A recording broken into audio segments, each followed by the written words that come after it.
at a family house right now, so I'm not at the track. There's no track around here that I can use that's open to the public. So right now I have to improvise. So there's not much that I can really do, but I have to find things in order to supplement the things that I'm unable to do, and also doing some rollouts, afterwards, because that is very important to loosen up the muscles in the time being until I get back to an actual track. I'll be doing plank rows, plank crunches, hip medley, hip flexes, adductors, side vertical, adductors inside vertical. And I'm gonna do some small little stretching and then roll out.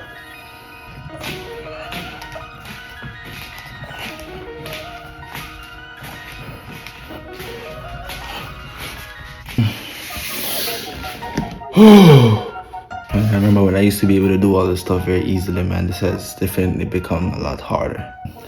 So I'm rest for about 30 seconds and then I'm gonna get back into it.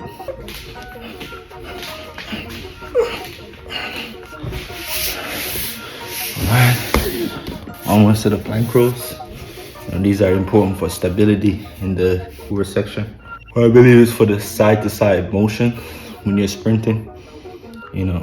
Keep the strength that aligns with the hips and stuff like that.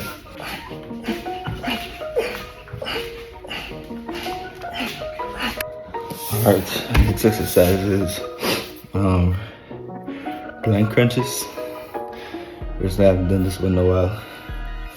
This one's mad difficult, but you don't get to it, right? My plan is to get down to 175 pounds. I don't know how possible that is because it seems that I've grown a few inches, maybe. I've been having difficulties, with my diet over the summer. I've been trying to lose weight, but I ended up gaining more weight, like 10 more pounds, which is crazy. I definitely have to figure something out that really works for me.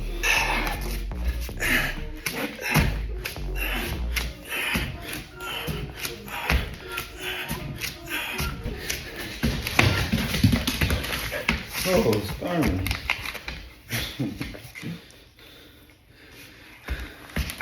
Sit. Come over here.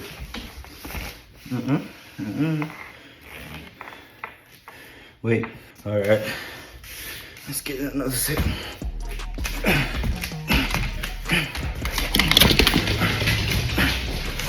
Oh, yeah. I can feel that burn. See, the important thing about doing abs is you have to make sure that your back is flat and your core is contracted the whole time so that you feel that extensive burn. The next one is hip medley. For sprinters, this is required for them to have strong hips. This is something that I've been doing for a period of time that has aided me to be able to lift my legs better, cycling better. It's more efficient. It's not like I'm forcing my legs up. So that reduces the tension in my back, because usually my back is really tight and that would cost me like a lot of injuries. I'm gonna do 3 sets of hip medley, 20 on each leg.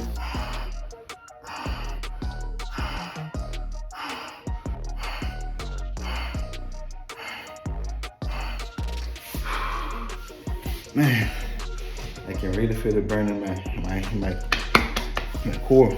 That means my core is probably very weak. That's why we're here, trying to work on that stuff. Because strong core means you can maintain your speed a longer period. You want to win the race. So now we're going to hip flexors. Man, that's a tough one. The hip flexors are good for the hip muscles.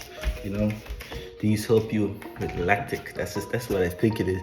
That's the secret for me, when I'm running and I want to get better. I do a ton of exercises, and that helps me to build up a threshold from lactic from before I even get into practice. So when I go to practice and the lactic hits me, the fact that I've worked through this lactic already makes it a lot easier for me to actually be able to complete that exercise.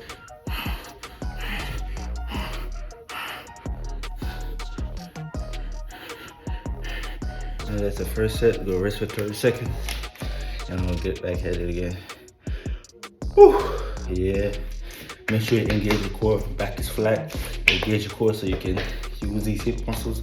So you're teaching the body to work with each muscle groups to reduce strain on either one. That aids you in running to be able to draw power from all muscle groups.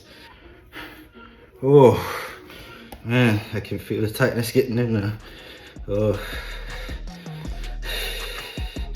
Yeah, I think I should have did some sort of warm up before I came to do these exercises, man. This ain't difficult at all. I'm just fresh, you know. I don't see it as difficult. I see it as a stepping stone, you know, to move forward to the next step. Because I don't feel like nothing is difficult. As much as a lot of people say what I'm doing is hard, you know, it's like an impossible task, but I don't feel like it is, you know. I feel like I believe in myself and I definitely can get what I want, you know. Whew. Oh. Yeah, I can definitely feel that burn.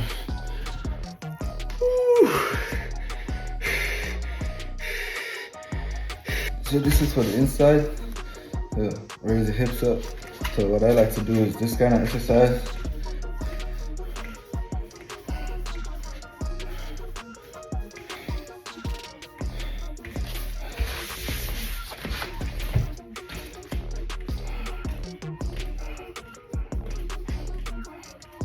All right, let's go. Yeah, I don't really take 30 seconds rest. I literally just go off a feeling because I like to just get stuff done. So it's like waiting a lot of times, I don't like to do. So as soon as the time comes, I feel like, all right, I eased off a little bit. Whether it's 5 seconds or 10 seconds or 20 seconds, I repeat, but it never goes beyond 30 seconds. You see what I'm saying? Unless I'm extremely tired. And I said, well, you know, you need to get that extra rest so you could get the last rep in, because it's really better to get the last rep in and take extra rest than to not do it at all. So now we're gonna get down to some stretching and some rolling out for the muscles, you know, because after every exercise, I recommend that you stretch and roll so the muscles stay fresh, clean, you know, flexible, and reduce the chances for you to have an excess scar tissue buildup, because you know every time you work out and do vigorous stuff, you have small micro tears in the muscles and stuff like that. This is what I'm going to be using for rolling out. This is a roll recovery roller. I mean, it's quite expensive, but I feel like I invest in my well-being, you know, so I can maintain my fitness and health. You know what I'm saying? As an athlete, you ain't no good if you can't perform. So I feel like investing in your health is very important. So right now we're gonna get into some stretching, some small stretching, because we didn't do it that much. So I'm just gonna get into a few stretches, you know, to stretch the hamstrings, the glutes, the quads, the core, you know, the hips, and then we get into a little rolling, and then we'll be done. Let's go.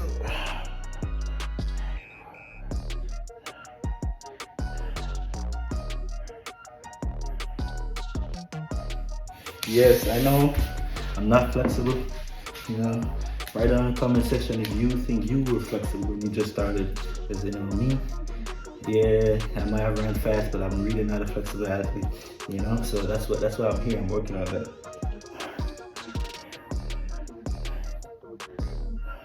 So this exercise stretches the hips, you know. So after you finish your hip flexors, your hip adductors, whatever exercises, you know, stretches these areas. So from here, you can feel the stretch coming through the side of your quad, the IT band, as most call it.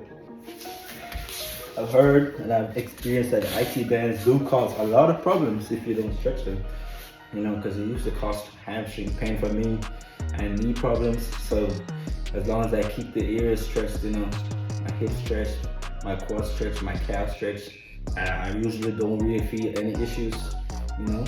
So I would definitely recommend you make sure you get that stuff done.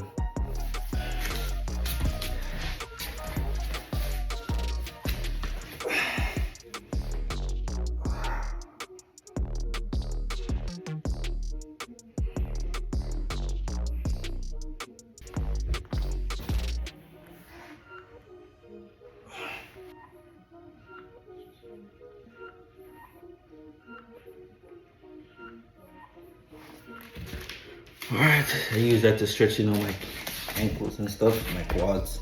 Now I'm gonna get to this one.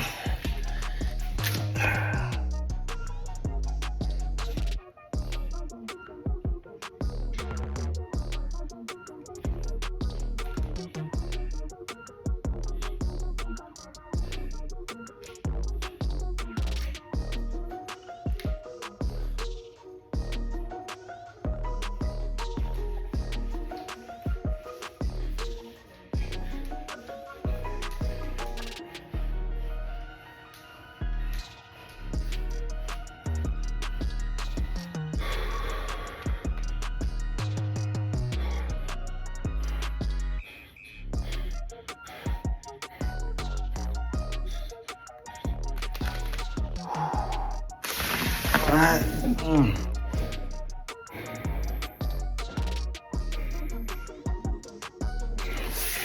right, one more switch. I call this the namaste. But you know, I'm not really good at it.